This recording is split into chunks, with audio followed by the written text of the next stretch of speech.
I often get spurts of intense, insatiable creative energy that begs for me to create and get my ideas out. As if there were a force dragging me towards my tablet filled with endless doodles, or towards the Notes app on my phone with over 300 notes of all my previous, now abandoned ideas. A lyric, a melody, an image, a story.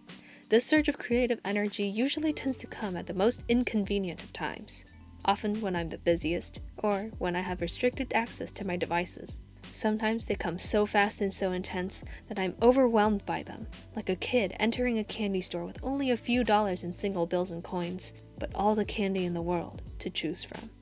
It was during one of these intense creativity surges when I decided to write this short story.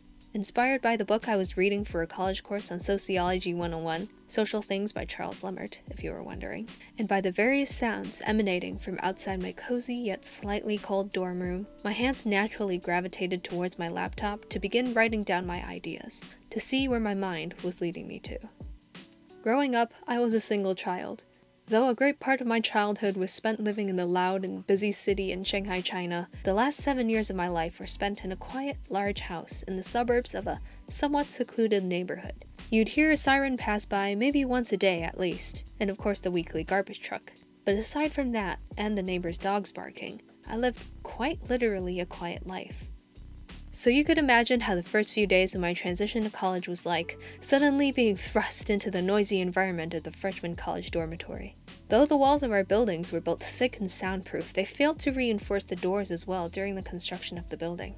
In addition to that, my roommate got us an air conditioning unit that needed its exhaust tube to be connected to the outside through a wooden board wedged between our heavy sliding windows. But no matter how tightly it was screwed in place, it still leaked in the noise and the weather from the outside, especially during winter.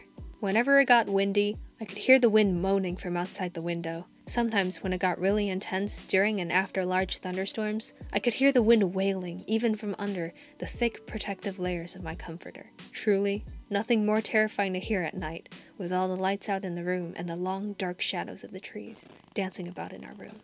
After spending over a semester in the dorm now, I have been listening and mentally documenting all the strange, eerie, and annoying sounds I've heard. Sounds that stir up varying degrees of intense emotions in me. I've noted that since I've come back from my winter break, the elevator, located directly outside of our dorm room, has been emitting this unsettling sound of vibrating metal whenever it's used.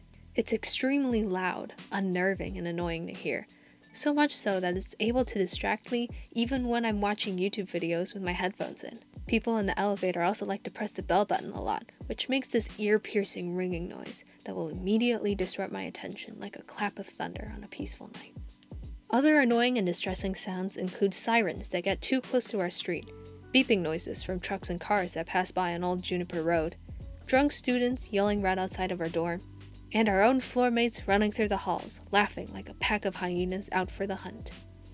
Aside from the displeasing sounds I have to deal with on a daily basis, I do also get to hear more pleasant sounds from time to time. Because our building is located right next to the dorms of the students studying at the Cleveland Institute of Music, you can occasionally hear people practicing their instruments. Violins humming to a practice piece, flutes chirping a fast melody, an opera singer stretching out her voice for a performance, no doubt. It's nice to be surrounded by the small reminders of music that further inspire me and my creative endeavors, either to learn a new song or to write my own.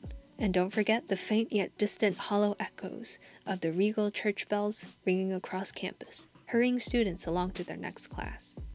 I've also heard many strange, unidentifiable sounds that come from both the outside and inside of the building. Something unsettling that makes me peek through the blinds or stick my head out the door to listen a little longer in hopes that the sound could return and I could hear it once more, just to try and capture it or identify it.